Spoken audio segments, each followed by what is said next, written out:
Hello and welcome to the Last Word on Spurs. We hope you're keeping very, very safe and well. Hope you had a lovely, lovely Christmas. We are here ready to look ahead to the January transfer window. Joining me on Last Word on Spurs, I've got the brilliant Jamie Brown over at the Daily Hotspur. Jay, you well? How are you? You all good?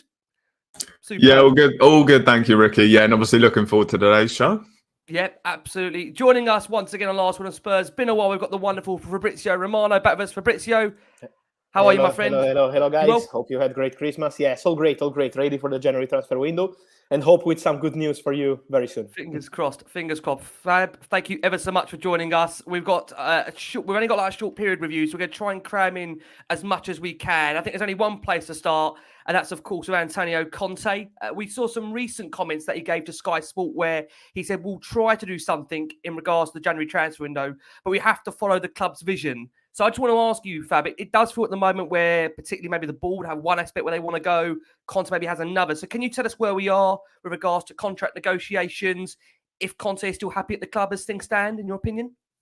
I think Conte is happy. The real point is that Antonio Conte, and is kind of the same situation he had with Inter, at some point also with Chelsea, he would love to sign players ready to make an impact in the next game, not waiting maybe 3-4 months to adapt and to have some time to adapt to his ideas, his system. And this is the point. And to sign this kind of players, especially in the January transfer window, you need to spend big money, not just on the fee, but also on the salary, because you mean top players. For example, Casemiro to Man United last summer was an important signing because he was absolutely ready. So this kind of moves. But he knows that Tottenham vision is different.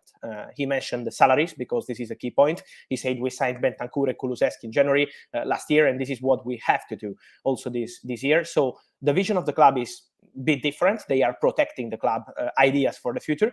Antonio would love to have players ready. They will try to make something to have a mix. So, for example, Bentancur and Kulusevski are the perfect mix. They are not just talented players, but they are also ready to make an impact, and they did very well. And this is what Tottenham will try to do also in January. So he means it's not easy to act in the January transfer window with this kind of vision, but this is the reality of Tottenham, and this is what they will try to do.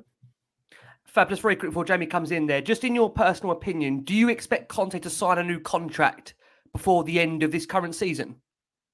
Honestly, at the moment, it's still not something that advanced. I think in October, we had some rumors saying that it was really close. And from what I'm told, it was not that close, but not because Antonio is not happy at Tottenham, but because he wants to wait. He wants to focus on the pitch now. He wants to focus on this season, and then in the next months to discuss with the club again, and also with his family. His family is going to be a crucial point for his future. He wants to understand what's the best idea for him to continue next season or to try something different. So at the moment, he has not decided yet. So it's really difficult to say if Antonio will sign or not, because at the moment we are not at the stage where Antonio has decided to leave, or maybe where Antonio decided to stay and sign a new deal. It will take some time, I think, and this January transfer window will be really important to understand this decision.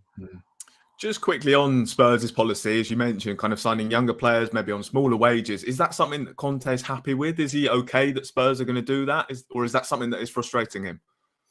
I would not say frustrating, but it's not. Honestly, I think it's not what Antonio Conte loves in football. As I mentioned before, I give you an example. When he was at Inter, he wanted Olivier Giroud from Chelsea as backup striker for Romelu Lukaku. And Inter, for €1 million difference, decided not to proceed for Giroud because they wanted to sign younger players with different kind of strategy. And look what Giroud is doing with France, with Milan. He made the difference. And so for Antonio, was kind of reason to say that was a big opportunity for us. This is what's happening now at Tottenham.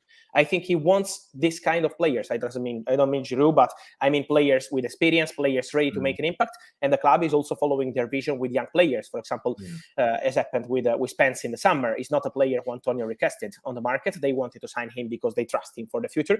But there are some differences, but it's also true that Antonio knows how is Tottenham vision. That has always been Tottenham vision. And so they will keep going with that kind of idea. So Antonio will try to adapt to the club idea, but also to find this mix with players like Bentancur and Kulusevski, who are not ready to make an impact in few days, but then after a few weeks and months, they are important players for Tottenham.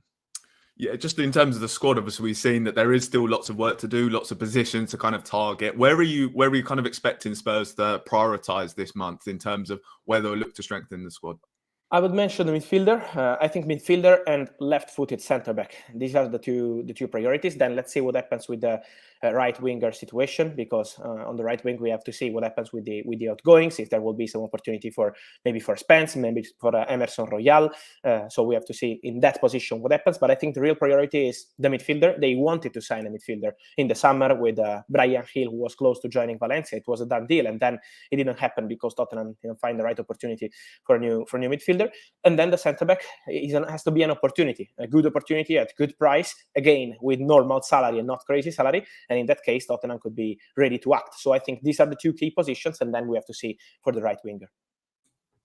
Yeah, just in terms of maybe some options, right wing back seems to be an area that Spurs do want to strengthen in. Pedro Porro, of course, of Sporting Lisbon, is a guy that we do seem to be looking at. Kind of what's your understanding of Spurs' interest in that player? Is that genuine links there? Yes, it's true that Tottenham appreciate the player. Tottenham have sent their scouts to follow this boy multiple times when I was playing with Sporting. So he's a player they know very well. He's considered kind of perfect player to play in Antonio Conte's system, and this is why he's really appreciated. It's not easy to find players ready to play in that position with Antonio ideas. So he's really appreciated. But Ruben Amorim, Sporting manager, when he signed the new contract with Sporting, it was a few weeks ago, from the board, they told him, we are not selling Pedro Porro in January. No way. If someone will pay the clause, this could be the case. But it also depends on Manchester City, because Man City have a buyback clause for 25 million. So it's not just about the clause, it's also about Man City. And so at the moment, Ruben Amorim is convinced that the player is staying at least until the end of the season. So it's 45 million euros.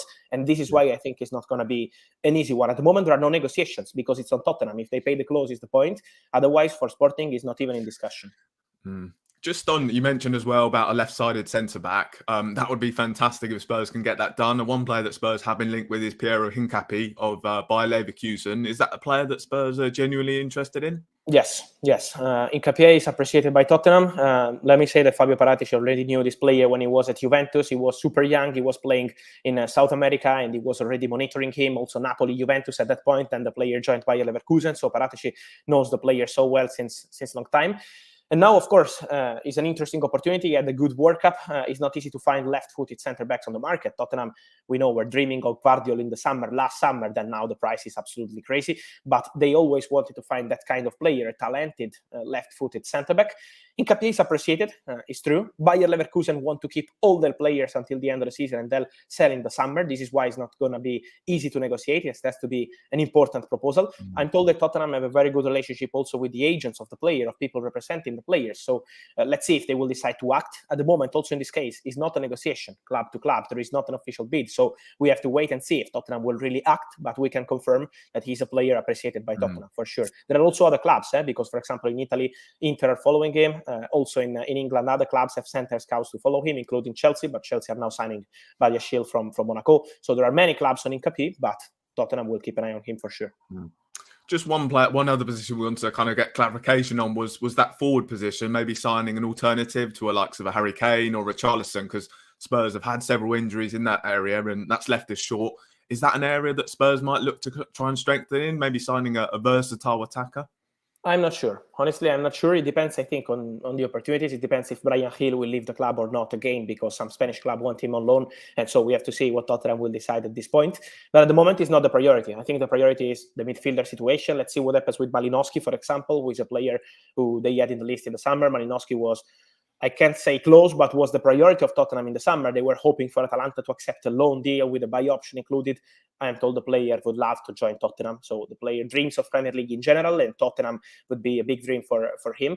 But at the moment, it depends on Atalanta. Atalanta want at least 15, 17 million euros for Malinowski. They are not accepting a loan. And so let's see if Tottenham will decide to act or not. But I think that will be the priority more than a traditional striker. Maybe if Tottenham will be able to complete all the other signings before the end of the window, it could be open to consider opportunities for the striker. But at the moment, it's not the main focus. Fab, I know time's pressing against us. I want to close the show with asking you about departures and contracts. But before I do, you mentioned about central midfielders there. Can you confirm whether Alexis McAllister is an opportunity that Spurs might look at this window, or I think Tete? it's gonna be really difficult for McAllister to leave in January, because Brighton will try to keep him at least until the end of the season. That Zerbi is in love with him, so I think it's gonna be really difficult. I don't see it as an easy option. I also saw on Kessie these rumors of an official bid from Tottenham. From what I'm told, Barcelona have not received any official bid yet for Kessie, and they want to keep the player until the end of the season. They have problems with the financial fair play, so they want to keep the same squad until the end of the season. And then I think for the summer we have to keep an eye on Kessie, because Premier League could be an option, but at the moment there are no negotiations yet. Okay, Fab. Final two from us. Can you just confirm for clarification, do Spurs need to offload players, i.e. the likes of Hill, Sarr, Tanganga, before they can bring some of these players in that you've mentioned? See, I think it's not that automatic. So it's not just that kind of process, but they are trying to. They are trying to offload players. Again, Brian Hill, let's see what happens with Spanish clubs. Tanganga, there is always a lot of interest in Italy, but we have to see what kind of conditions. So they're trying to find solutions with the outgoings. Let's see what happens with Emerson Royal. For example, in the summer, Atletico Madrid were interested, then nothing happened, but we have to see if some clubs will return for him. And then we will see for the new signings.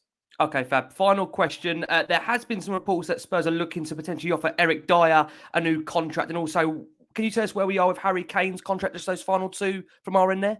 I think it's too early for Harry Kane, but it's something that will be discussed in the next months.